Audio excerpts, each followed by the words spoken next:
Hey watch friends, today we're going to take a look at this latest offering from the micro brand RZE. This is the Fortitude. You may or may not know it, but the owner of RZE is actually a commercial pilot, and accordingly it was only a matter of time until they came out with a pilot style watch. We previously looked at their other three models, and I'm excited to share this one with you today as well. First, for some administrative matters, I did want to mention up front, this was loaned to the channel for review. However, I actually won't likely be sending it back because I think I'm just going to go ahead and purchase it. I've liked it that much. But do stay tuned throughout. I will note, even though this is not a sponsored video, I am actually part of their affiliate program now. I will have a link down in the description. If you decide that you like this watch and want to pick one up or anything else from RZE, really appreciate it if you hit that link. That does get me a little bit of credit. So with that out of the way, let's go ahead and first take a look at the packaging. If you've previously seen any of the RZE watches, the packaging or unboxing experience will be familiar. On the outside, you have this slipcover with their logo assembled for adventure. Inside, you have this box, and then inside of that, you have this nice zip-up pouch. And as you can see here, you open that up, you've got kind of a felt liner inside. This one, I pulled this out specifically because this is a new piece for this Fortitude model, and this is kind of a cool pilot accent and touch here. But then in addition to that, you have the screwdrivers and packaging, microfiber cloth, all those kind of good things. So overall, it's a nice unboxing experience. All right, now that we have an idea for the packaging, let's get into the basic specs of this watch. First, this does come with a 2-year warranty. As far as sizing, this is a 41mm case, and that's measured roughly the 3 o'clock to 9 o'clock position. As for the lugs, this will come with 20mm lugs, so it's going to be nice, easy strap change friendliness. The lug-to-lug is going to be a size versatile 47.8 millimeters. The overall thickness is coming in at 12.6 millimeters, and that's including this flat sapphire crystal, which does have an inner AR coating. As for the movement, as with most of the other RZE models, this one is going to be beating away with a Seiko NH35. However, this one has a twist for it. It actually includes a magnetic resistant cage for the movement, so this will include 20,000 AM of magnetic resistance there. So that's a really nice touch to avoid some of the magnetism that's common, and especially if you're going to be using this for a lot of flights, it's nice as you go through the metal detectors and those kind of things that you aren't picking up magnetism along the way. As for the water resistance, this has 100 meters or 10 atmospheres of water resistance. As for the weight, size to my 6.5-inch wrist, this is coming in at 111.6 grams. So in typical RZE fashion, despite the fact that this is a little on the larger side at 41 millimeters than their other offerings, this is still coming in very light, and that's owing to this full titanium construction for the entirety of the watch, as well as the bracelet, with the exception of the clasp, which is stainless steel, but we'll look at all those details. So now that we have a better feel for the watch itself, let's go ahead and get into a deeper dive on the specifics. First, for the colors. This is going to be available in the one that we're looking at today, which is the gray version, but it will also come in a teal, a black, and a white, and the white is actually a full Loom variant as well. So really nice range and variety for that. Personally, I will say I'm partial to this gray one. I've actually really been impressed with this, but we'll look at it deeper. As for the dial, each of these dials is going to have a sand or fume, a sand or gradated kind of texture to that. But additionally, this particular one at least does have a fume where you have gradient as you get out towards the perimeter where it does darken up. Additionally, I will note this gray one, as you might be able to see here in the outdoor footage, does also pick up a lot of light play. It really shifts from almost like a silver gray to a darker gray. So I have been surprised by the extra sheen and vibrancy that we have. And we'll look at some other RZEs next to this in the gray dial variants so you can see how they've changed things up. The dial construction is different than the prior versions in that this is going to be a sandwich dial, whereas it does also have printing all across the dial. Specifically, you're going to notice the logo is printed at the 12 o'clock position. You do have dial text at the 6 o'clock position above a 6 o'clock date window port. But additionally, on the perimeter, you do have a chapter ring. You also, down the middle, have the cardinal axis going, and you even have GMT numerals that are applied as well. Additionally, as you move further out on the perimeter, this does have a rehaut, and that rehaut does have 5-minute increments all the way around with a pip at the 12 o'clock position. As for the hardware, as you can see, this does come with unique hardware set. It has what I would describe as a pencil minute hand, It does also have an arrow for the hour hand and a relatively delicate, though pronounced and I think very pilot-friendly second hand as well. The texture on that is going to be dual tone, as you can see towards the center. On this gray variant, it does have gray finishing, which I think blends nicer into the overall dial. But as you move out further, it does have a flat white texture, and as we'll see momentarily, that is going to be loomed.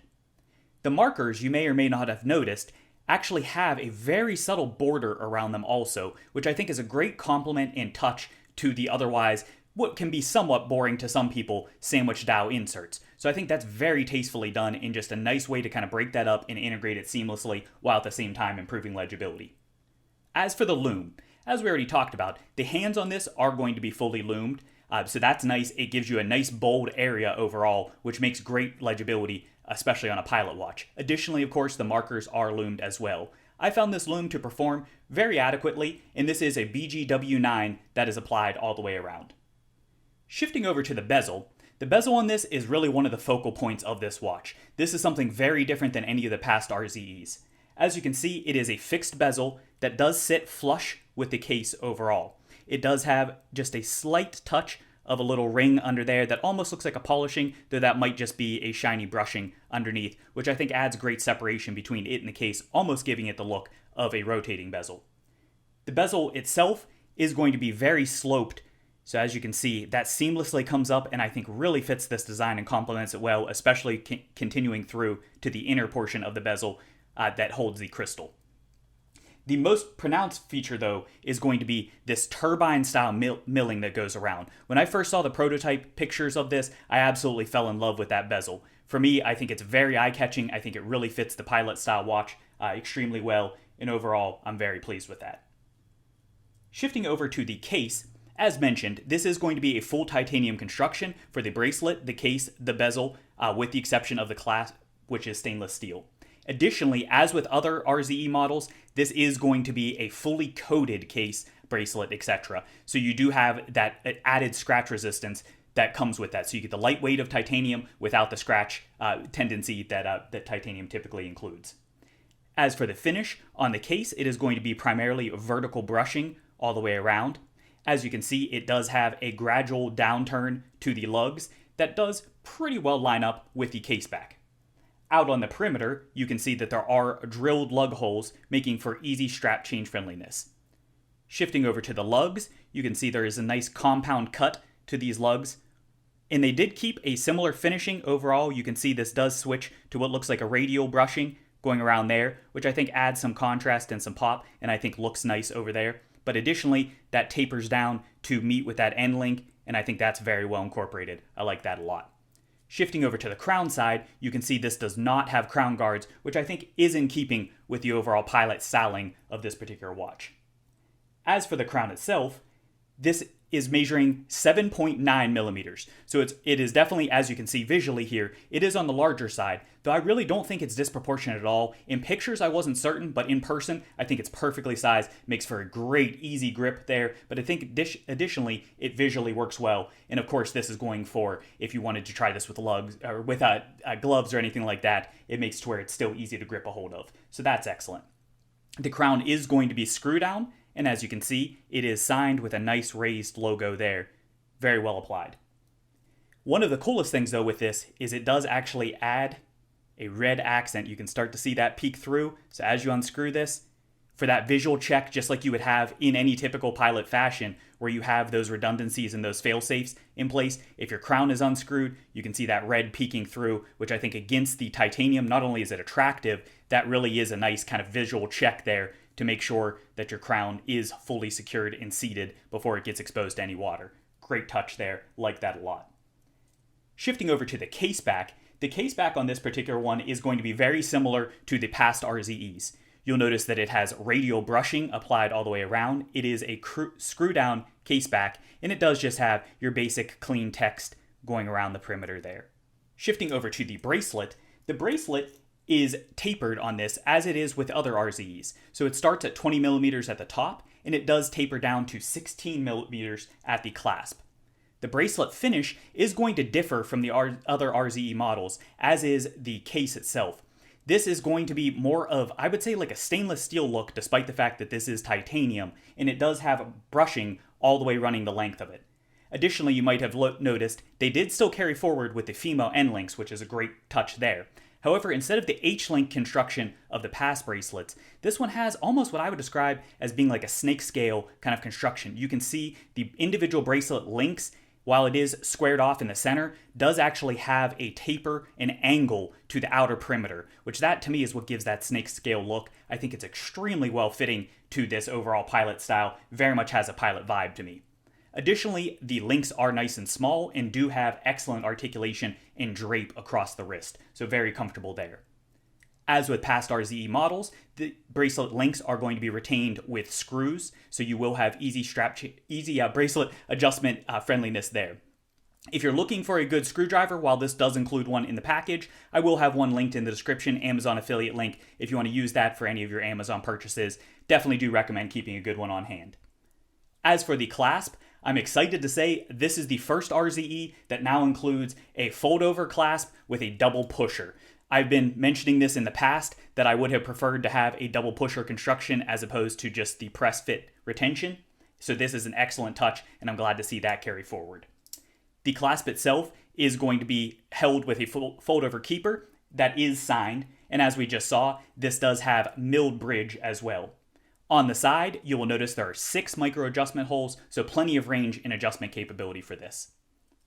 Alright, so now that we have a better feel for the watch itself, let's go ahead and bring in a couple comps just to check this out. First, I wanted to pull in, this is a prior RZE, this is the Endeavor, and this is in the other gray variant there. You can see this one comes not only a lot lighter in coloration, but additionally it has a lot more of that shift as we move around to see the light pick up on that dial. You can see it picks up more of the silver hue, whereas the other one stays pretty dark on the Endeavor. Bringing in another RZE, this one is one of their original ones. This is a Resolute, and as you can see the RZE there prior to the name change. This is a much lighter shade of gray. So this one I think really splits the difference there, where it picks up some of the lightness when it has the light hitting it of the original Resolute and some of the darkness of the Endeavor when the light changes slightly and you pick up that darker angle.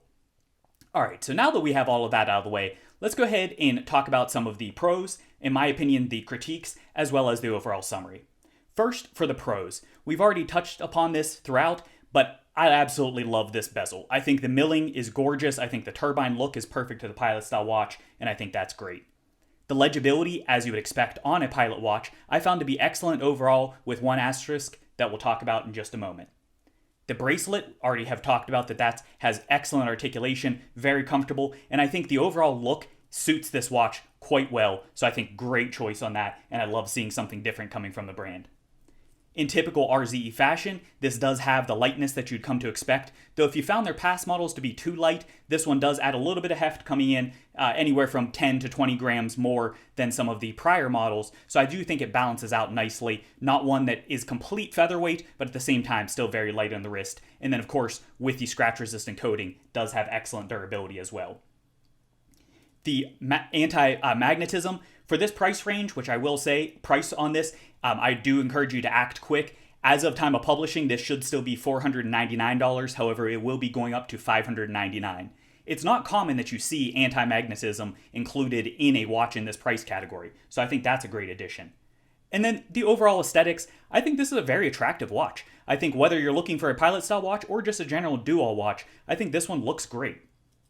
As for some of the critiques, I mentioned that we'd come back to the legibility. On the date window, you might have noticed the date is really, really tiny. So in addition to the port itself, as you can see, is kind of stepped down. So I think that visually looks nice, but what that results in is the date wheel opening is very small. And on this gray variant, it also has a lighter shade than possibly would have been desirable here. Maybe a little darker would have added some more contrast. I will say the date legibility, very tough, especially the way depending on the way the light is hitting it. So if you need readers or anything like that, this is certainly not one that you're going to be reading without glasses.